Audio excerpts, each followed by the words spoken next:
gorgeous, gorgeous Lebanese rice dish.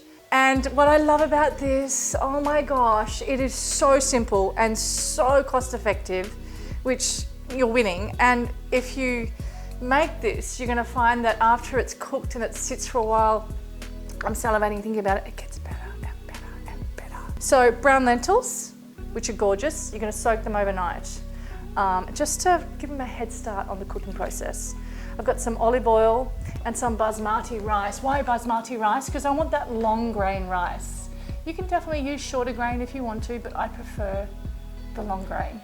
I've got some diced onion, which this whole kitchen is going to smell, by the way, and some water. I know, right? We're gonna have to go outside. You want to rinse these really well, and these little Asian sieves, you can get them in supermarkets around any country really. In Australia, we have these amazing little Asian supermarkets, you can get them there. And they're quite cheap too, and they're just great. Olive oil in here, I'm teaching you, okay? This is the lesson for your wife. I know, right? See how much oil that is? It's quite a lot, right? Onions straight in here.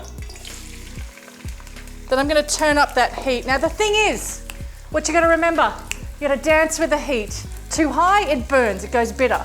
Too low, it stews. You're gonna go in between, and at some point, you're gonna adjust the heat again so you get that browning, gorgeous caramelization of those onions, because onions have these natural sugars in them, and they're just color of these, they're beautiful. There's no burning happening. It's just the scent is divine in here. And this is when we're gonna add the lentils. It's been about 30 minutes. Okay, and here goes the water. Now I'm using like 1.5 litres of water, and I'm gonna manage that by seeing if it starts to evaporate, because I need the rice to go in there and it needs to cook by the absorption method after this is cooked for about an hour. Get to the boil, and then I'm gonna turn it down to a simmer, allowing it to cook over an hour, and now I'm gonna go to the next step.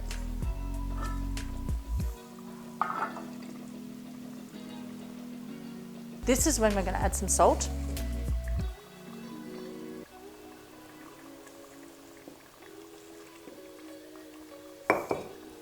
And some pepper.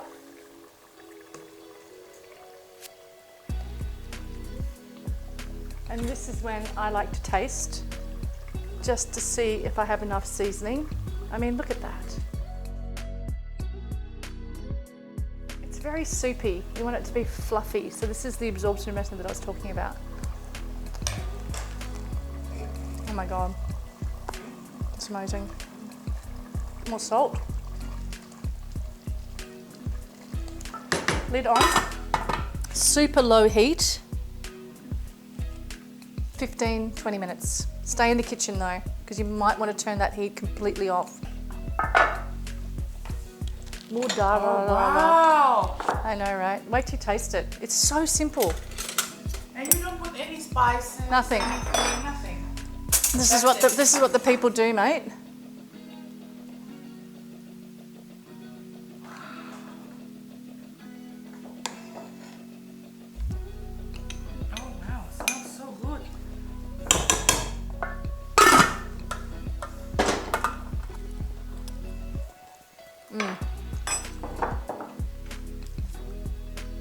It's really good. It's really good. It's even better when it sits longer. This is a gorgeous little lentil soup that freezes really, really well. Vegan, gluten-free, full of nourishment, and I've rinsed this water at least 3 times during that time, which is so cool because it just takes out all the yuckies, and because I didn't want to run to the shop. And these tomatoes are basically one ingredient, which is awesome, tomatoes. There's no salt or anything added to them. I've got some really tiny celery. Now this celery looks odd to you. Normally celery back in Australia and America and the UK is quite big, right? But here in Indonesia, it's very tiny. So my pot is getting nice and hot. I want a good splash of olive oil.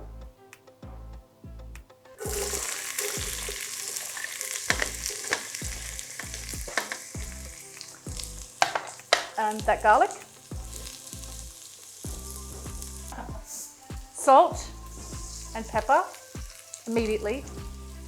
because it brings out delicious flavour and these natural, beautiful vegetables. Oh my God, makes me happy. Just want to cook these down so they're translucent, so about a minute, and keep stirring, and it is on high heat.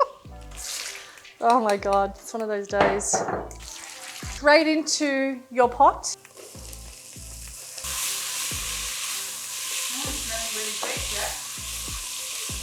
So good. Give them a good stir. Do you think carrots in Indonesia and Australia are different? Yeah, carrots in Indonesia are completely different taste to in Australia. They are, absolutely. Good question, actually. They really are. Celery in. So is the celery. I mean, look at it. It's so beautiful. It's so different.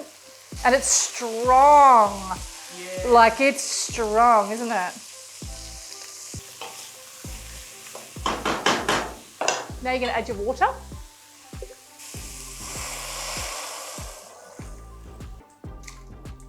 Give this a really good stir, and this is when you really need to taste where you're at. And I mean that because you want to know there's enough salt and pepper in there. These are basic ingredients too, right? And salt and pepper brings out flavour.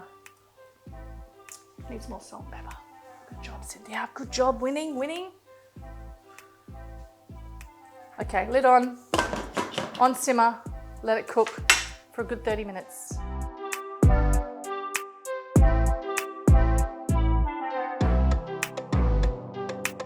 Next goes the zucchini. Why did I do it last? Because it just would have fallen apart.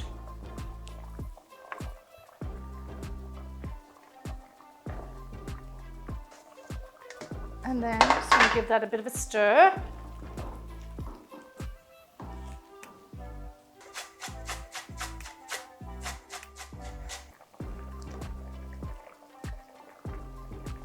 Okay, give it another stir.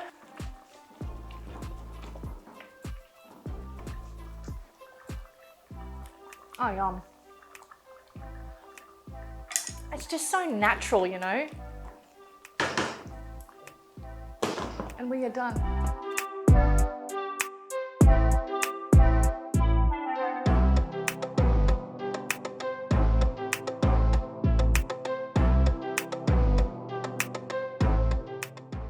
You can put anything on this. Yes, you can put garlic bread with it. Oh my